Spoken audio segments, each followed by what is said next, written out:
1వ అధ్యాయము 9వ వచనం అందరం కలిసి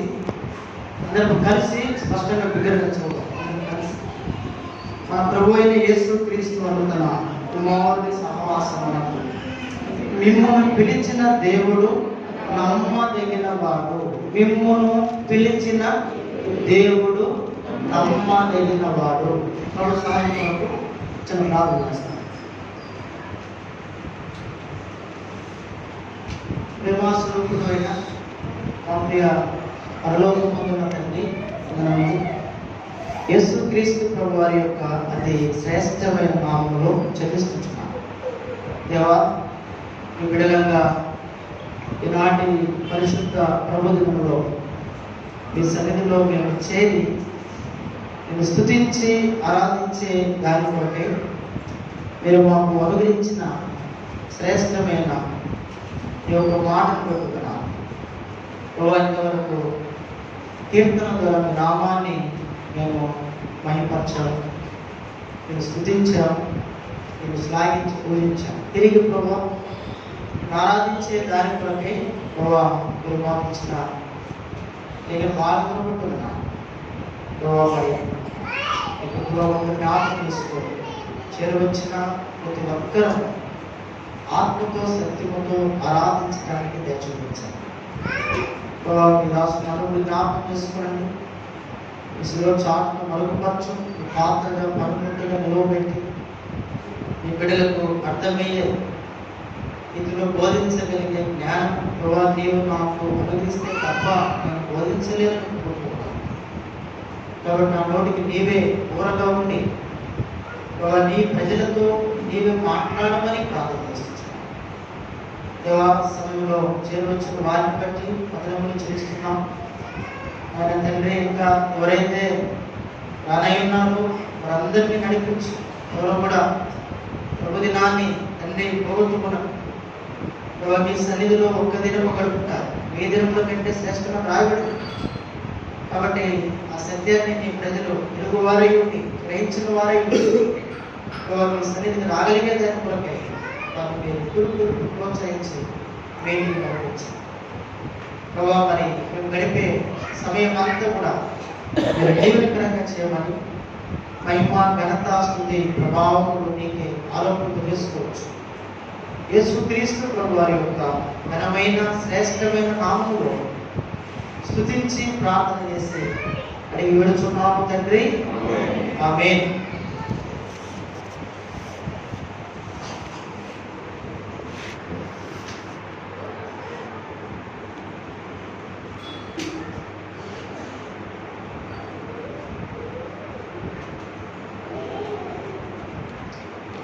కొరింథీయులకు రాసిన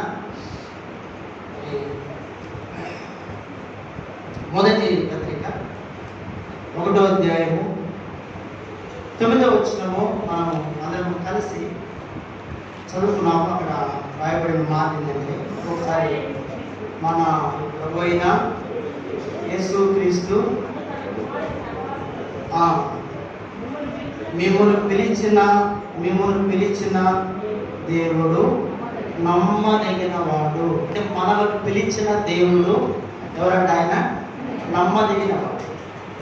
ఎంత నమ్మదగిన వాడు దేవుడు అంటే మరి ఈ సంవత్సరం అంతా కూడా దేవుడు ఒక బలిష్టమైన ఎక్కడ నీడలో చెరువచ్చిన మన అందరినీ కూడా ఆయన కాపాడి భద్రపరిచి ఈ సంవత్సరంలో చివరి ప్రభుదినం ఇదేనా? ఈ సంవత్సరంలో చివరి ప్రభుదినం. ఈ సంవత్సరం ఎట్లా గడిచిపోయిందో కూడా తెలియదు, అసలు ఎలా గడిచిపోయిందో కూడా తెలియదు. ఎందుకంటే దేవుని యొక్క సన్నిధిలో ఆయన సంపూర్ణ సంతోషాన్ని కలిగి జీవించే వారికి దినాలు ఎట్లా ఏ రీతిగా గడుస్తాయో కూడా తెలియదు. లోకంలో కష్టాల్లో, బాధల్లో, శ్రమల్లో, ఇబ్బందుల్లో, అనారోగ్య పరిస్థితుల్లో ఉన్నటువంటి వారికి ఏమనుకుంటారు వారంటే ఎప్పుడెప్పుడు దినాలు గడిచిపోతాయి అనుకుంటారు. ఎందుకంటే వారి కష్టాలు, వారి బాధలు, వారి శ్రమలు, వారి నిందలు, వారి అవమానాలు అలా ఉంటాయి. కాబట్టి మన దేవుడు ఎటువంటి వాడు ఆయనంటే ఆయన నమ్మదగిన వాడు. ఎందుకు ఆయన నమ్మదగిన వాడు అంటే ఆయన మనల్ని పిలిచెను అనే మాట ఇక్కడ మనం చూస్తూ ఉన్నాం కదండి. ఆయన మనల్ని పిలిచారు. ఇప్పుడు లోకంలో మనుషులు కొంతమంది మనుషులను, వ్యక్తులను పిలుస్తారా లేదా? దేని కొరకు పిలుస్తారు? ఉద్యోగం కొరకు, పని కొరకు, లేకపోతే వ్యాపారం కొరకు, ఏదైనా సరే దేని కొరకైనా సరే మనుషులు లౌకికమైన దాని కొరకు పిలిచేవారుగా ఉంటారు. అయితే ఇక్కడ ప్రభు అయిన యేసు క్రీస్తు వారు మనల్ని పిలిచిన దేవుడు ఆయన ఎవరంటే నమ్మదగిన దేవుడు. ఇప్పుడు కొన్ని మాటలు మనం చూద్దాం. ఆరాధన కొరకు ప్రియమైన వారులారా, యేసు క్రీస్తు ప్రభు వారు దేని కొరకు మనల్ని పిలిచారు? ఆయన మనల్ని పిలవక పూర్వము, లేకపోతే పిలవక మునుపు ఆయన ప్రజలమైన మనము ఎటువంటి అనుభవంలో ఈ లోకంలో మనం జీవించాలి? ఎటువంటి అనుభవంలో మనము జీవిస్తే యేసు క్రీస్తు ప్రభు వారు నిన్ను, నన్ను, మనలను ఆయన పిలిచినాడు. కాబట్టి ఆ మాటను మనం చూసి మన జీవితాన్ని మనం ఎరిగిన వారమై ఉండి దేవుణ్ణి ఆత్మతో సత్యముగా ఏం చేయాలంట? ఆరాధించాలి. అంటే మొదట ఆయన దేవుని కొరకు మనం పిలిచినాడు. ఎక్కడ పిలిచాడు అంటే పేతురు రాసినటువంటి మొదటి పత్రిక. ఎప్పుడు మనం చదువుతాం కదా, పేతురు రాసినటువంటి మొదటి పత్రిక అండ్ ఆ మాట చెప్తాము. 2వ అధ్యాయము, పేతురు రాసిన మొదటి పత్రిక 2వ అధ్యాయము 9వ వచనము. అయితే మీరు చీకటిలో నుండి ఆశ్చర్యకరమైన ఏ వెలుగులోకంట చెప్పాలి? ఆశ్చర్యకరమైన తన వెలుగులోనికి మిమ్మును పిలిచిన వాని గుణాతిశయములను, ఏర్పరచబడిన వంశమును, రాజులైన యాజక సమూహమును, పరిశుద్ధ జనమును, దేవుని సొత్తైన ప్రజలనై ఉన్నారు. చదవరా? ఒకప్పుడు ప్రజగా ఉండక ఇప్పుడు దేవుని ప్రజ అయితిరి. ఒకప్పుడు కనికరింపబడక ఇప్పుడు ఏమైనారంట? కనికరింపబడిన వారైతిరి అన్నారు. కాబట్టి మనల్ని పిలిచిన దేవుడు ఎవరంటే ఈయన నమ్మదగిన దేవుడు. ఈయన ఎక్కడి నుండి ఎక్కడ పిలిచినాడు మనల్ని అంటే ప్రియమైన వాళ్ళ చీకటిలో నుండి ఆశ్చర్యకరమైన తన వెలుగులోనికి దేవుడు మనలను పిలిచాడు. చూడండి, చీకటిలో ఉన్నటువంటి వారందరూ కూడా ఒకప్పుడు ఎవరంటే దేవుని ప్రజలు, ప్రభు ప్రజలు వారు కానే కాదు. ఇక రాయబడిన మాట ఏంటంటే, ఇంకా మనం కొంచెం ముందు చదివితే, ఒకప్పుడు మీరు ప్రజగా ఉండకంటే ఎవరు ప్రజలుగా చేయబడలేదు? దేవుని యొక్క ప్రజలుగా మనము చేయబడాల. కారణం ఏంటి? అందరూ కూడా ఎక్కడున్నారంటే చీకటిలోనే జీవిస్తున్నటువంటి వారు. చీకటి ఏం చూపుతుంది మనకి? పాపము చూపుతా ఉంది. చీకటి పాపాన్ని చూపుతా ఉంది. అయితే ఆ రోమపత్రిక 6:23 రాయబడిన మాట ఏంటంటే, పాపము వలన వచ్చు జీతము మరణము. అయితే దేవుని కృపావరం ఏంటి చెప్పాలా? ప్రభు అయిన యేసు క్రీస్తునందు ఏముందంట? నిత్య జీవం. ఈ నిత్య జీవం ఎలా వస్తుంది? ఎవరైతే ఆశ్చర్యకరమైనటువంటి వెలుగులోనికి నడిపించబడతారో వారు మాత్రమే ప్రియమైన వాళ్ళ ప్రభు ప్రజలుగా పిలువబడతారు. దేవుని సొత్తైన ప్రజలు. రాయబడిన మాట అది. ఒకప్పుడు మీరు ప్రజగా ఉండక ఇప్పుడు దేవుని ప్రజలే. ఒకప్పుడు మీరు ఏం కాలేదంట? కనికరింపబడలా. రాయబడిన మాట కనికరింపబడలా. అయితే యేసు క్రీస్తు ప్రభు నిన్ను, నన్ను, మనలను ఏం చేసిన దేవుడు మనకన్నా ఏం చూపాడు? ఆయన కనికరము దేవుడు చూపాడు. అసలు వాస్తవంగా ఎటువంటి అనుభవంలో ఉన్నటువంటి వారు చీకటి అనే పదాన్ని మనం చూస్తే రండి, అపోస్తలుల కార్యములు 26వ అధ్యాయము, అపోస్తలుల కార్యములు 26వ అధ్యాయము. దాన్ని చదువుతాము. 18 వచ్చిన చదవండి. 26:18 అపోస్తలుల కార్యములు 26వ అధ్యాయము 18వ వచనము. కొంచెం ఆ మధ్యలో నుంచి చదువుతాం. అంటే నేను ఈ ప్రజల వలన అన్య జనుల వలనను హాని కలగకుండా నిన్ను కాపాడేదను. వారు చీకటిలో నుండి వెలుగులోనికి, సాతాను అధికారం నుండి గమనించాలి. అంటే చీకటిలో ఉన్నటువంటి వారందరూ కూడా ఎవరు అధికారంతో ఉన్నారని రాయబడింది ఇక్కడ? సాతాను యొక్క అధికారంతో. సాతాను యొక్క అధికారం ఉన్నారు. చూడండి, ఆ పాతాళము నరకం అనేది ఎవరి కొరకు సృజించబడింది అంటే శత్రువు అయిన సాతాను కొరకు, దుష్టుని కొరకు వాక్యం రాయబడింది. కానీ మీ అపవాదైన దుష్టుని కొరకు నియమించబడిన పాతాళంలోనికి మీరు కూడా వెళ్ళండి అంటాడు ఎవరు? యేసు క్రీస్తు ప్రభు. ప్రియమైన వాళ్ళు గమనించాలి.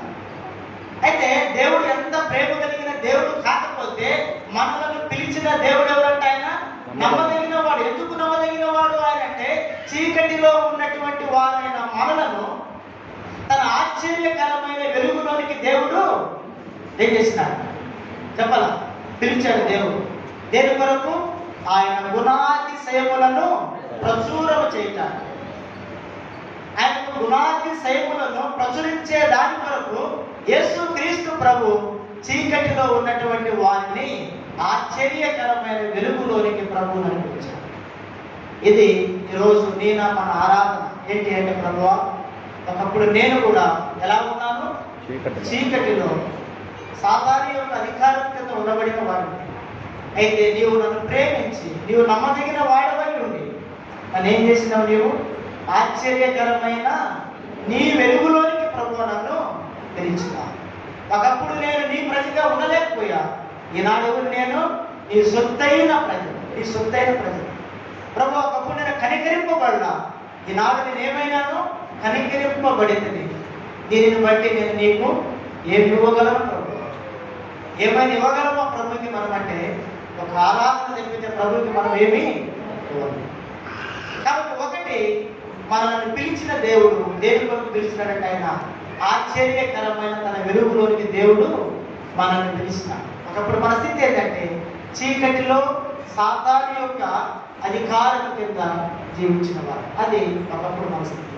అయితే నేడు ఎవరు అంటే మనము రాజులైన యాజక సమూహం, రాజులైన యాజక సమూహము, దేవుని సొత్తైన ప్రజలు.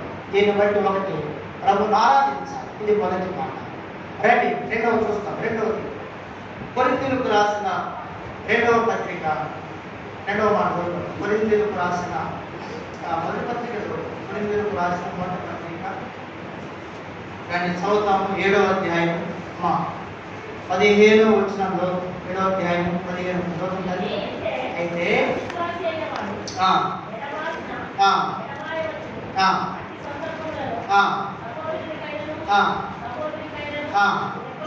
నిర్బంధము లేదు. మీరు గమనించాలి, సమాధానముగా ఉండుటకు దేవుడు మనల్ని ఏం చేసినాడంట? పిలిచి ఉన్నాడు. రెండవదిగా యేసు ప్రభు వారు దేని కొరకు పిలిచాడు చెప్పాలా? దేని కొరకు పిలిచినాడు? మనం సమాధానముగా ఉండుట కొరకు ఆయన మనలను పిలిచాడు. గమనించాలా, యేసు ప్రభు వారు ఈ లోకములో జన్మించక పూర్వము భూమి మీద ఏమి లేదంట? సమాధానం ఉందా భూమి మీదమ్మా? చెప్పాలి, సమాధానం లేనే లేదు. అందుకే లోకాసు వార్త 2వ అధ్యాయము 10వ వచనంలో ఎక్కడంటే 12వ వచనం మాట ఏమని? సర్వోన్నతమైన స్థలములలో దేవునికి మహిమయు ఆయనకిష్టులైన ప్రజలకి. ఎవరంట? ఆయనకిష్టులైన ప్రజలకి భూమి మీద ఏముందంట? సమాధానము. సమాధానం అంటే నిజముగా యేసు క్రీస్తు ప్రభువులో ఉండే సమాధానము. ప్రియమైన వారు, ఒకప్పుడు యేసు ప్రభు ఈ లోకంలో రాక మునుపు లేదు, ఉందా అంటే లేదు. కాబట్టి దాని కొరకే ఆయన ఈ లోకానికి ఎందుకు ఆయన మనిషి కుమారుడిగా ఈ లోకంలో జన్మించినాడంటే, రెండవదిగా ఆయన మనలను సమాధానం కొరకు పిలుచుతాడు. సమాధానం కొరకు దేవుడు పిలిచేదాని కొరకు రాయబడిన మాట మనం ఎప్పుడు చదివి ఒక మాట ఉంటుంది. మత్తయి సువార్త 11:28 ఏమని? ప్రయాసపడి భారములు మోసుకొని పోచున్న సమస్తమైన వాళ్ళరా నా యుద్ధకు రండి. అంటే యేసు ప్రభు దగ్గర ఏముంది? యేసు ప్రభు దగ్గర ఏముంది? సమాధానం ఉంది. ఆయన దగ్గర శాంతి ఉంది. ఆయన మాత్రమే శాంతికరమై ఉన్నాడు. దీనికి మనుషుల యొక్క పాపములకు, అపరాధములకు, శాపములకు, దోషములకు యేసు క్రీస్తు ప్రభు ఏమై ఉన్నాడంటే ఏమంటాడంటే ఆయన శాంతికరమై ఉన్నాడని రాయబడింది. కాబట్టి రెండవదిగా దేని కొరకు ఆయన మనల్ని పిలిచినాడంటే, ప్రియమైన వారులారా, సమాధానముగా ఉండే దాని కొరకు ఆయన మనలను పిలిచినట్లు వాక్యంలో రాయబడిన మాట మనం చూస్తాం. ఈ సమాధానం అనేది ఎట్లా ఏ రీతిగా ప్రభు మనకి ఇచ్చినాడంటే, ఒక మాట ఇప్పుడు రోమీయులకు రాసిన పత్రిక 5వ అధ్యాయము 11వ వచనం. రోమీయులకు రాసిన పత్రిక 5వ అధ్యాయము 11వ వచనం. అంతేకాదు మన ప్రభు అయిన యేసుక్రీస్తు ద్వారా మనము దేవుని యందు ఆయన ద్వారానే మనము ఇప్పుడు చూడండి, యేసుక్రీస్తు ప్రభు ద్వారానే ఇప్పుడు మనం ఏం పొందామంట? సమాధాన స్థితి అనేది యేసు ప్రభు లేకుండా ఎవరికైనా సమాధానం ఉందా? సమాధాన స్థితి పొందేది ఉందా దేవునితో అంటే లేదే లేదు. అవునా కదండి. ఏదేని తోటలో వారు చేసినటువంటి పాపమును బట్టి సమాధానం లేని స్థితిలో నుండి వారు ఏదేని వనములు నేమైపోయినారు, వారు చెప్పాలా పంపివేయబడ్డారు, బయటికి పంపివేయబడ్డారు. అంటే మనుషులకి దేవునితో ఉన్నటువంటి సమాధానమైన బంధం ఏమైపోయిందంట? తెగిపోయింది. లేదు, సమాధానం అనే స్థితి లేనే లేదు మనుషులకి దేవునికి. మీరు గుర్తుపెట్టుకోవాలి. ఇప్పుడు యేసుక్రీస్తు ప్రభు వారు ఆయన సమాధాన కర్తగా ఈ లోకములో జన్మించడం ద్వారా మనం ఏమైనామంట? ఆ సమాధాన స్థితిని పొంది ఉన్నామని రాయబడింది. గమనించాలా? కాబట్టి రెండవదిగా యేసుక్రీస్తు ప్రభు వారు ఆయన నమ్మదగిన దేవుడై ఉండి దేని కొరకు మనం పిలిచాడంట? ఆయన సమాధానం యొక్క స్థితిని మనము పొందే దాని కొరకు ఆయన మనల్ని పిలిచినాడని రాయడు. సనామతి చెప్పిన మాట ఏంటంటే, అయ్యా నేను యేసు ప్రభు నమ్ముకోక మునుపు, యేసు ప్రభుని నమ్ముకోక మునుపు, నేను రక్షణ పొందక మునుపు, అయ్యా నా హృదయంలో ఎంతో తీరని వేదన, దుఃఖము, ఏడ్పు, నిట్టూర్పు, ఏ మాత్రము కూడా నాకు నెమ్మది, సమాధానం ఉండేది కాదు. చనిపోవాలనుకున్న సందర్భాలు ఎన్నో ఉండే నా జీవితంలో. పిల్లరా, ఒక వ్యక్తికి హృదయంలో సమాధానం లేకపోతే ఆ వ్యక్తి ఏ రీతిగా ఈ లోకంలో జీవించగలడు? అయితే యేసుక్రీస్తు ప్రభు వారు దేని కొరకు ఆయన మనల్ని పిలిచినాడు? రెండవది కంటే మనము సమాధానము ఆయనతో కలిగి ఉండే దాని కొరకు. ఎవరితోనంట? తండ్రి అయిన దేవుడితో. ఎవరితో అంటే? తండ్రి అయిన దేవుడితో సమాధాన స్థితిని మనము పొందేదాని కొరకు రాయాలి. ఇంకా అదే ఇప్పుడు ఆ రోమీయులకు రాసిన పత్రిక 5వ అధ్యాయము చదువుదాం. 5వ అధ్యాయము 11వ వచనం మరొకసారి చదువుదాం. అంతేకాదు మన ప్రభు అయిన యేసుక్రీస్తు ద్వారా మనము దేవుని యందు అతిశయపడుచున్నాము. ఆయన ద్వారానే చూడండి, ఆయన ద్వారానే మనము ఇప్పుడు సమాధాన స్థితి పొంది ఉన్నాము. ఈ సమాధాన స్థితి అనేది పొందకపోతే 12వ వచనంలో చదువుతున్నాడు పౌలు. ఏమని 12వ వచనం ఏం చదువుతున్నాడు పౌలు? ఇట్లుండగా ఒక మనిషి ద్వారా పాపము ద్వారా మరణము లోకములో ఎలాగో ప్రవేశించునో అలాగనే మనుషులందరూ పాపము చేసినందున మరణము అందరికీ ఏమైందంట? అందరికీ వచ్చింది మరణం. అయితే ఈ పాప మరణ నియమము నుండి యేసుక్రీస్తు ప్రభు వారు మనలను విమోచించే దాని కొరకే ఆయన సమాధానంలోనికి మనలను ప్రభు ఏం చేశాడంట? పిలిచెను అనే మాట మనం చూస్తాం. ఈనాడు ఆరాధించాలి ప్రభుని. ఏమని? ప్రభు నిజముగా ఒకప్పుడు ఇది సమాధానం నాకు లేదు. లోకములో యేసుక్రీస్తు ప్రభువులో ఉండే సమాధానం లోకములో ఉందంటే లేదు. ఇది వాస్తవమే. బోధించే నేనైనా మీరైనా ప్రియమైన ప్రభు ప్రజలారా, ఒకప్పుడు మన జీవితాలు మనం చూస్తే మన హృదయంలో ఏమాత్రము నెమ్మది, సమాధానము లేదు. కాబట్టి ఆయన సమాధాన కర్తగా ఈ లోకంలో ఎందుకు జన్మించినాడంటే మనలను ఆయన సమాధాన పరచటం కొరకు, దేవునితో సమాధాన పరచటం కొరకు. యేసుక్రీస్తు ప్రభు వారి ద్వారా మనము తండ్రి అయిన దేవునితో ఏం పొందడానికంట? సమాధాన స్థితిని మనము పొందేదాని కొరకే ఆయన మనల్ని పిలిచినాడని రాయబడింది. చూడండి, ఆయన యొక్క పిలుపుని మనం ఎరుగుతాం. ఇక్కడ ఒకటి మనం చూసాము, దేని కొరకు పిలిచినాడంటే ఆయన మనలను ఆయన ఆశ్చర్యకరమైన తన వెలుగులోనే పిలిచాడు. ఎప్పుడు? చీకటిలో ఉన్నప్పుడు. రెండవదిగా ఆయన సమాధానం కొరకే మనలను పిలిచినాడు. ఎప్పుడంట? సమాధాన స్థితి మనలో లేనప్పుడు. ఇప్పుడు మనకు ప్రభు వెలిగించాడు. రెండవది, ప్రభు మనకి ఏమి ఇచ్చాడంట? సమాధానం ఇచ్చాడు. దీనిని బట్టి ప్రభుని ఏం చేయాలి? మనము ఆరాధించాలి. ఇది ఆరాధన. రండి మూడవ మాటగా చదువు. మూడవగా యేసు క్రీస్తు ప్రభు వారు దేని కొరకు ఆయన మనం పిలిచినాడంటే, రండి పేతురు రాసినటువంటి మొదటి పత్రిక 3వ అధ్యాయం 9వ వచనం చూడండి. ఆశీర్వాదములకు వారసులవుటకు, చూడండి, ఆశీర్వాదములకు వారసులవుటకు దేని కొరకు పిలువబడ్డాము మనము? మూడవదిగా ఆశీర్వాదములకు మనము వారసులవే, దాని కొరకు మాత్రమే మనం పిలువబడ్డాం. ఇప్పుడు ఆశీర్వాదములకు వారసులయ్యేదానికి మనం పిలువబడ్డామంటే, ఇప్పుడు ఆశీర్వాదానికి ముందే ఉంది ఏముందంట చెప్పాలండి. ఆశీర్వాదములకు ముందే ఉంది శాపం ఉంది. శాపం ఉందా లేదా? ఆశీర్వాదాలు ఊరికే వస్తాయా? రావు. ఎందుకంటే మనుషులందరూ కూడా శాపగ్రస్తులేనని పరిశుద్ధ గ్రంథం బైబిల్ రాయబడింది.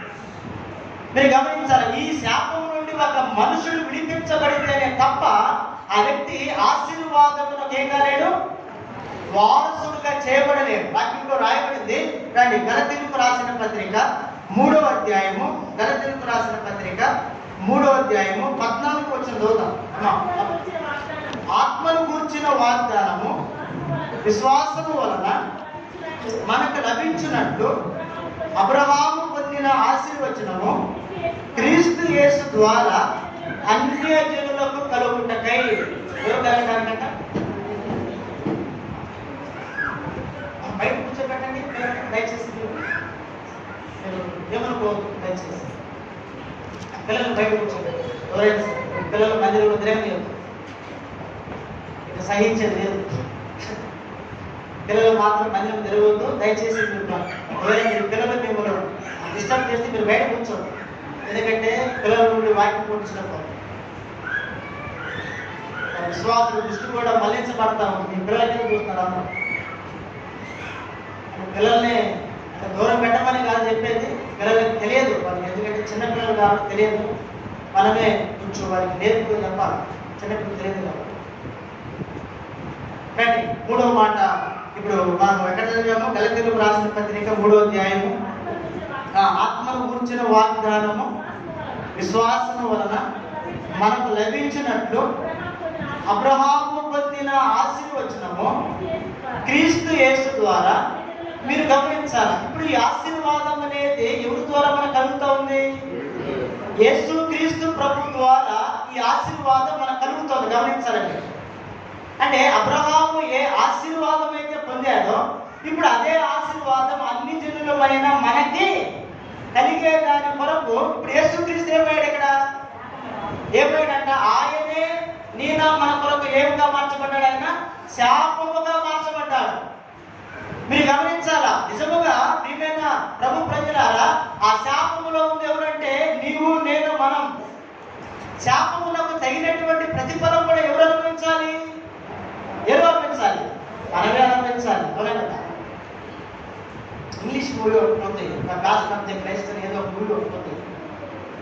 ఆ సినిమాలో పిల్లలు గమనించాలి మీరు, ఆ సినిమాలో యేసు క్రీస్తు ప్రభు వారిని ఈ లోకంలో ఆ రోమన్ సైన్యం ఎలా హింసించారనే దాని గురించి దాదాపు 45% ప్రపంచానికి చూపించాలని ఒక డైరెక్టర్, ఒక హీరో ఎంచుకున్నాడంట.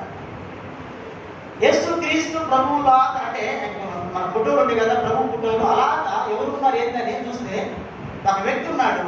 ఆ వ్యక్తి దగ్గరికి వెళ్ళి అడిగాడంటే డైరెక్ట్ ఏమో తెలుసా, అయ్యా యేసు క్రీస్తు ప్రభు వారు పొందినటువంటి బాధలు, శ్రమలు, ఇబ్బందులు, కష్టాలు నేను ప్రపంచానికి చూపించాలనుకుంటూ ఉన్నా.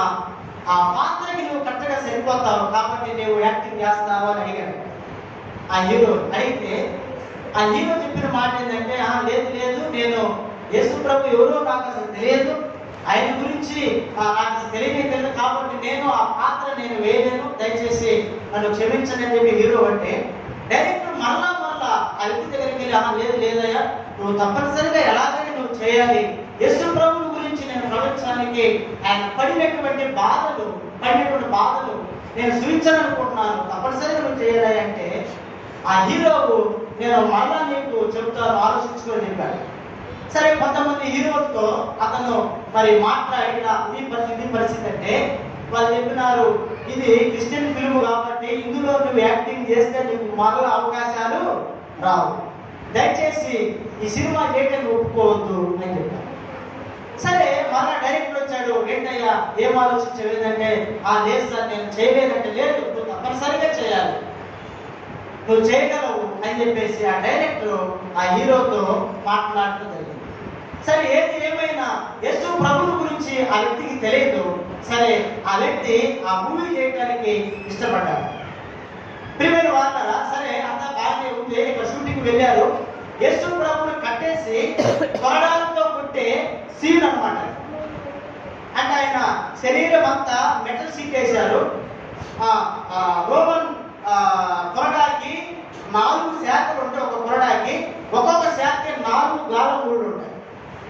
ఒకసారి ఒక దెబ్బ కొడితే 16 చోట్ల చర్మం చీల్చుకొని వచ్చింది.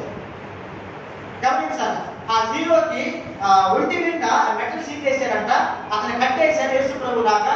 కొరడా పెట్టి కొట్టే సీన్ ఉంది. కెమెరా పెట్టారు, అందరు రెడీకున్నారు. కమాన్ షూట్ అనగానే ఇక కొరడాతో ఒక దెబ్బ కొట్టగానే ఆ హీరో మంచిగా యాక్టింగ్ చేయడం మొదలు పెట్టాడు. అబ్బా డైరెక్టర్ చూస్తున్నాడు, ఇదంతా బాగొస్తుంది, సీన్ బాగొస్తుంది అని చెప్పి చెప్పుకుంటా ఉంటారు. రెండో దెబ్బ పడేయాకే ఆ మెటల్ సీటు చిరిగిపోయి అతని శరవం మీద ఆ కొరడా దెబ్బ పడింది. ఒక్కసారి 16 చోట్ల శరవం చీల్చుకొని వచ్చింది. 16 చోట్ల శరవం చీల్చుకొని వస్తే పెద్ద కేకేశాడు. షూటింగ్ ఆగిపోయింది. అంబులెన్స్ వచ్చింది. ఆ హీరో ఎక్కించుకుని డైరెక్టర్ వీళ్ళందరూ కలిసి హాస్పిటల్కి వెళ్ళారు. 16 గుట్లు పడ్డే ఆ హీరోకి శనిజ్వరం వచ్చింది. నువ్వు రెస్ట్ తీసుకోని చెప్పేసి డాక్టర్ చెప్పారు. అందరూ ఇంటికి వెళ్ళిపోయారు. ఆ డైరెక్టర్ మరుసటి రోజు వచ్చాడు అతని దగ్గరికి, ఎట్లా ఉంటుంది చూద్దామని. ఆ హీరో అడుగుతున్నాడు, ఆయన ఏమని తెలుసా, జేమ్స్ క్యామెరన్ ఏదో ఉంది అని పేరు, బిల్ గిబ్సన్ ఏదో ఉంది అని పేరు, ఆయన పేరు ఆయన అడుగుతున్నాడు. యేసు ప్రభువుని ఎంతగా హింసించారా? యేసు ప్రభువుని ఎంతగా హింసించారు, ఎంతగా కొట్టారు యేసు ప్రభువుని అడిగాడు. అడిగితే ఆయన చెప్పిన మాట ఏంటంటే, యేసు ప్రభు వారు పొందినటువంటి బాధలను ఈ ప్రపంచానికి 45% మాత్రమే మనము చూపిస్తాము. 47% మాత్రమే చూపిస్తాం. ఇంకా 55% చూపించేది ఉంది అని చెప్పాడు. ఆ సీన్ బహుశా చాలా మంది చూసుకుంటారు. మీరు ఆ ప్రభు ఆయన కట్టేసి కొట్టే సీను, ఆ సీను చూసిన వాళ్ళు ప్రియమైన వాళ్ళ నిజంగా అసలు కన్నీళ్ళు పెట్టినటువంటి వారు ఉంటారు. యేసు ప్రభునే ఆ సీన్ చూస్తే శరీరం అంతా నాగలి చాలువని దున్నబడి ఒక్కసారి కొరడాతో ఒక్క దెబ్బ కొడితే 16 చోట్ల చర్మం అంతా ఏమిటంట చీల్చుకొని వచ్చిందండి. చర్మం వాక్యంలో ఉంది, ఆయన సొగసైనను స్వరూపమైనను లేనివాడిగా చేపట్టాడని వాక్యంలో ఉంది. అయితే ఆ సినిమా ఎట్టి పరిస్థితి అందరూ అనుకున్నాడు, ఇది ఆగిపోయాక ఈ సినిమా ఆగిపోయాక లేదనుకున్నారు. ఆ హీరో చెప్పాడంటే ఎట్టి పరిస్థితుల్లో ఈ సినిమా ఆగడానికి వీలేదు, దీన్ని పూర్తి చేయాలని చెప్పాడు. ఆ సినిమా పూర్తి చేసిన తర్వాత మన భారతదేశంలో ఆ సినిమా విడుదల కాదు. అరబ్ కంట్రీస్ లో ఆ సినిమాని మొదట వేసినాడు. అరబ్ కంట్రీస్ ముస్లిం దేశాలు వేస్తే అందరూ ఆ సినిమా చూసి నవ్వుకుంటారనుకున్నాడు. అందరూ సినిమా చూసి నవ్వుకుంటారనుకున్నారు. ఆ సినిమా చూసి ప్రియమైన వాళ్ళని చాలా మంది ముస్లింలు యేసుక్రీస్తు ప్రభుని సొంత లక్షల మందిని ప్రభావితం చేసింది ఆ సినిమా. కాబట్టి ఎందుకు నేను ఈ మాట చెప్తున్నాను ఇప్పుడంటే, ఆ స్థానంలో నిజంగా ఎవరున్నారంట? నీవు నేను మనం ఉండాలి. మన కొరకు యేసుక్రీస్తు ప్రభు ఏమైనా ఆయన చెప్పాలి. ఆయన శాపముగా చేయబడ్డాడు. అదే మాట మనం చదువు గలతీయులకు రాసిన పత్రిక సిస్టర్ 3వ అధ్యాయము 14 క్రీస్తు యేసు ద్వారా అన్ని జనులకు కలుగుటకై క్రీస్తు మన కోసము శాపమై ఏమైనాడంట? దేవుడు మన కోసం శాపమై అన్నాడంటే అర్థమేంటి? మనం శాపములో ఉన్నామా లేకపోతే ఆశీర్వాదంలో ఉన్నామా? చెప్పాలా? ఎక్కడ ఉన్నామంటే మనం శాపములోనే ఉన్నాం. అయితే ఈ శాపములో ఉన్నటువంటి వారిని యేసు క్రీస్తు ప్రభు వారు ఎక్కడికి పిలిచాడు? దేవుడు? చెప్పాలి, ఆశీర్వాదములకు వారసులుగా ఉండేదాని కొరకు. ఆశీర్వాదాల కొరకు కాదు, అసలు ఆశీర్వాదాలకే దేని కొరకంట? ఆశీర్వాదముల కొరకు వేరు, ఆశీర్వాదములకు వారసులయ్యేదానికి అది రెండు పదాలు వేరు వేరు, గమనించాలి. కాబట్టి మూడవదిగా యేసు క్రీస్తు ప్రభు వారు ఆయన నమ్మదగిన వాడు, మనం పిలిచిన వాడు. దేని కొరకంటే ఆయన మనలను తన ఆశీర్వాదములకు వారసులయ్యేదాని కొరకు మనల్ని ప్రభు పిలిచినాడు. ఆ శాపం నుండి ప్రభు మనం విడిపించి మనలను ఆశీర్వదించాడు దేవుడు. మూడవదిగా దీనిని బట్టి ప్రభుని ఏం చేయాలి? మనము ఆరాధించలేమని. ప్రభు, నేను ఒకప్పుడు ఉన్ని శాపములో ఉన్నా, శాపగ్రస్తుని ప్రభు అయిన నన్ను నువ్వేం చేసినావు? నీ ఆశీర్వాదములకై వారసులుగా చేయబడే దాని కొరకు నా కొరకు నీవేమయ్యావు? శాపగ్రాహిరైనావు. నీవే శాపంగా చేయబడ్డా. దీనికి నేను ఏమి ఇవ్వగలను ప్రభు? ఏమిస్తావు నీవు? నేను ఏమి ఇవ్వగలను ప్రభు? ఆయన మన పట్ల చేసిన త్యాగము ప్రియమైన వాళ్ళగా అది మాటల్లో వివరించలేదు.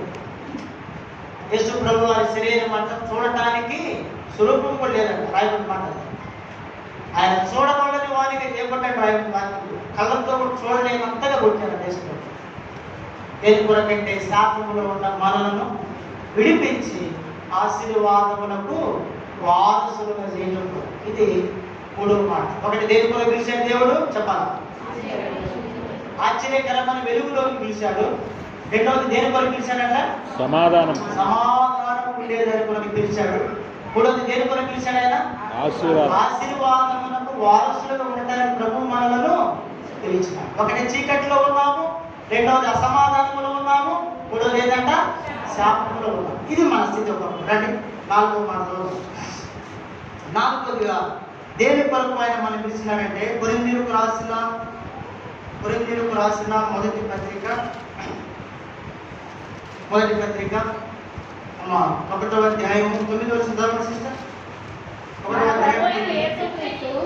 మన ప్రభు అయిన యేసు క్రీస్తు తన కుమారుని సహవాసమునకు పిలిచినాడంట. యేసు క్రీస్తు ప్రభు వారితో సహవాసము కొరకు పిలిచినాడు. ఎంత గొప్ప దేవుడండి!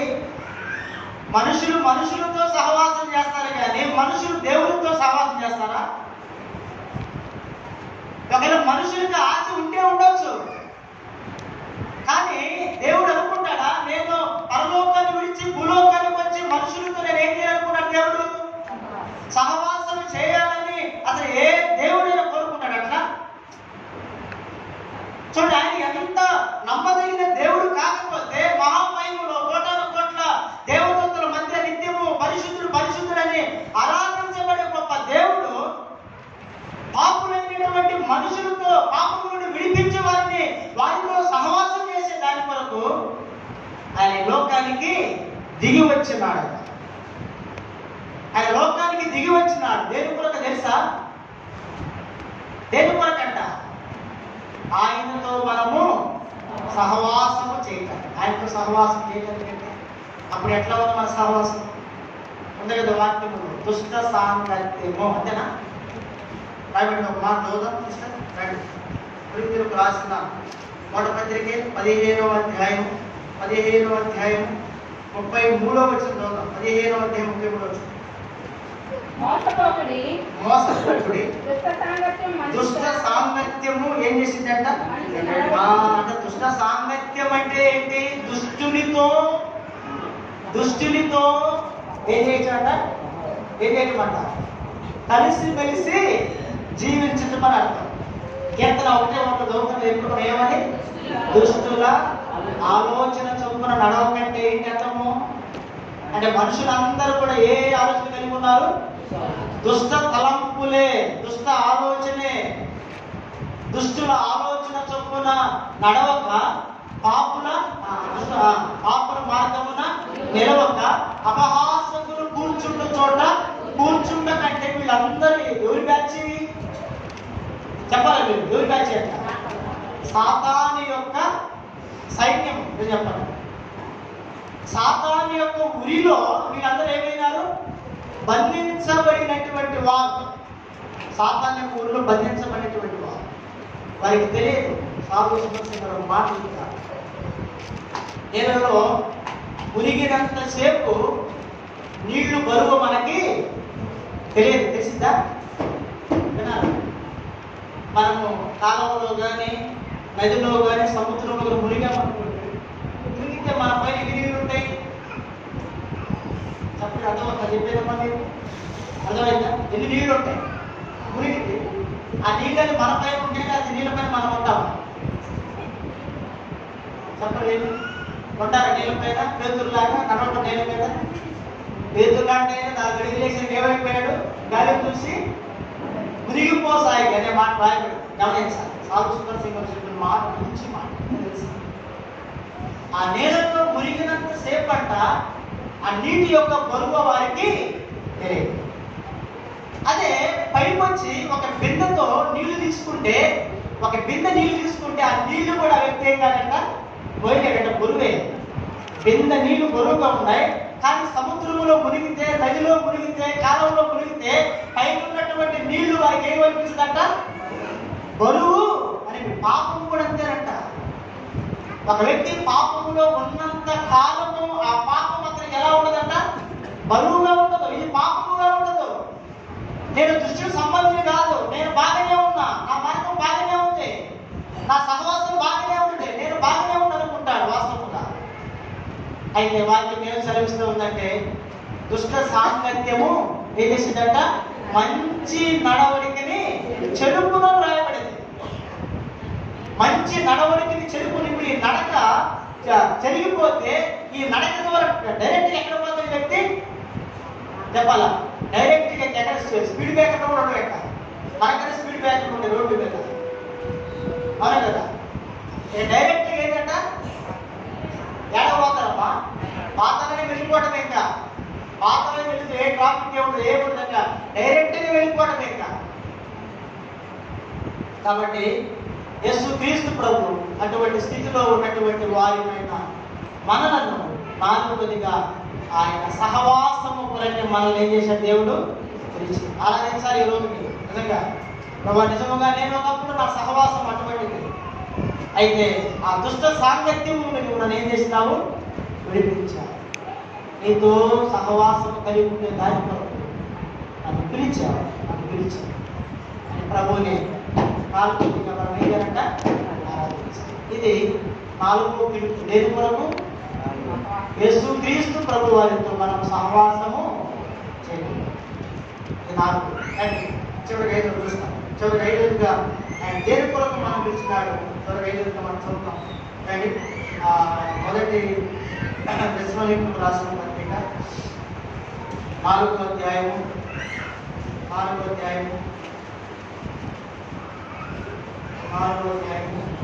వచనం.